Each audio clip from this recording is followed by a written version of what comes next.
is going on, everyone? So yesterday I did my top 10 best movies of 2019, and today I'm doing my top 10 worst movies of 2019. Now, thankfully, I did not see that many movies that people considered bad this year. I prefer to be alive, so I skipped out on quite a few really terrible movies, and I was able to see some bad ones this year, and this list, thank God, is not as atrocious as last year's. We improved in 2019 with bad movies. There were not as many this year as last year. So props to 2019 for being better than 2018 in that category. It's one of my favorite things for some reason to vent about bad movies. I don't know why, but I just enjoy it so much. If a movie's bad, I want to tell somebody about it and argue with people who think the movie might be good. So here I will be venting to you guys very hard about some of the worst movies I saw in the year 2019. So without further ado, let's get started with number 10. 2 years in a row, a Disney sequel takes the number 10 entry on this list. Frozen 2 had one of the most convoluted stories for an animated film that I've ever seen. I have no idea how kids watching this movie understood anything going on. The story here was a complete misfire. There was no heart and soul poured into it, and there were just, in general, missed opportunities with Frozen 2, coming off a pretty solid first movie. Number 9. Godzilla King of the Monsters is number 9 on my list for worst movies of the year. I really loved Godzilla from 2014. It's one of my favorite monster movies of all time, and that's why I was so excited to see King of the Monsters this summer. But unfortunately, this movie was really disappointing and had characters that I just did not care at all about. It's a simple formula. Why do people love monster movies? Well, because of the monsters. It's pretty basic. You should be able to tell why people love these kinds of movies. And with this movie, what did they do? They revolved the entire movie around boring human characters that nobody cared about. It was the dumbest idea of the year, plus some awful character motivations were thrown into this movie. Nothing made sense with this film. It was so easy, and they took a stupid route. Number 8. Another film that I had high hopes for, but also underperformed for myself. Glass was directed by M. Night Shyamalan. I met M. Night Shyamalan. He's a great guy. Has made several good movies, and I cannot complain about most of his filmography. Glass was supposed to be the culmination of the Unbreakable story, but what did we get? A very underwhelming ending. This was so anticlimactic. It's also a dull film. People don't really mention the color palette in this movie. It does not look good. The movie itself is dreary when you watch it. It's not the prettiest looking movie, and the story itself, I don't understand what they were quite going for here. Nothing really happens for the majority of this movie. The first 20 minutes are good. After that, the rest of the movie you can pretty much sleep through. Number 7. To this day, I'm still surprised that so many people were looking forward to The Lion King from this past summer. I knew what this movie was going to be, and guess what? I was right. The Lion King was an exact replica of the original from the 1990s. Jon Favreau did nothing to change up the story. It had all the same beats from the original. There was not a single scene that felt different than that of the original, which blew my mind, because why would you not change up the story at least a little bit? Give us a couple of different scenes. I feel like there was only one new added scene in this movie, and that's it. That's all you're going to give us? This could have been a different look at the Lion King story, but no, we didn't get that. It was just the same thing. Number 6. I miss the days when Roland Emmerich used to make good movies, but Midway continues his awful movie-making streak. I also was looking forward to Midway this year. I thought, hey, it has potential, has a great cast. Nick Jonas is in this movie. We all love Nick Jonas. But Midway had some of the most unrealistic action sequences for battle scenes that I've ever seen in my entire life.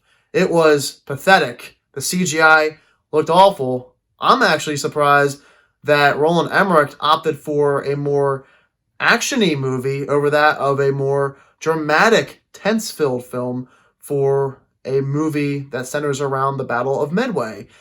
It was just so stupid. The movie, you can watch it and laugh at it. It's so poorly written, and the characters, don't even get me started on the characters in this movie. I didn't care about a single one of them. Number 5. Every single thing that could have possibly been said about the movie Six Underground has already been said, except for one thing. This guy's t-shirt. Before I saw this guy's t-shirt, I knew this movie was bad. But after seeing this guy's t-shirt, I knew for a fact this movie would be one of my top 5 worst movies of the year. Number 4. Gemini Man is at number 4 on my list for worst movies of the year. Listen, the dialogue here is truly terrible. I don't know who thought the dialogue was good and who was like, oh, that was a great take. Just keep going. We're good. I'll use this in the film. I don't know exactly what they were thinking behind the camera when making this movie. Whoever wrote the script, did they decide to just keep the first draft or what? What happened exactly? I don't know. I really don't know. Besides the dialogue, the script, all of that, which was a total mess, this movie's story, I don't understand what was even happening in this movie. There was not a single thing that clicked for me. The story was scattered all over the place. None of it really made any sense. In general, it was a script that made this movie bad. Number 3. I was one of the few people that thought this movie could be good. But after thinking about it since I saw it back in June, I now know that Dark Phoenix is one of the worst movies that came out this year. The middle of this movie, built to absolutely nothing. You could take out the middle of this movie and nothing with the movie would change. That's how bad the middle of this movie is. In fact, pretty much everything except for the last 20 minutes of this movie is bad. There's not a single thing worth salvaging from this film except for that final 20 minutes, which was just an action sequence. The villains, what can I say? They were one-dimensional. I didn't know their names. I could care less about the villains in this film. And also, the continuity. This movie messes the X-Men franchise's continuity up even more. How could you do that? How? How is that possible? It's already awful, and you do it even more? What are you doing? Number 2. I'll be straight up. I know for a fact that I'll never watch this movie ever again, and there's a reason for that. Hellboy with David Harbour is considered one of the worst movies of this year by many people. And that's because not only is the CGI terrible, not only does this movie use blood for no reason, but also nothing in this movie matters. There's not a single thing that I cared about.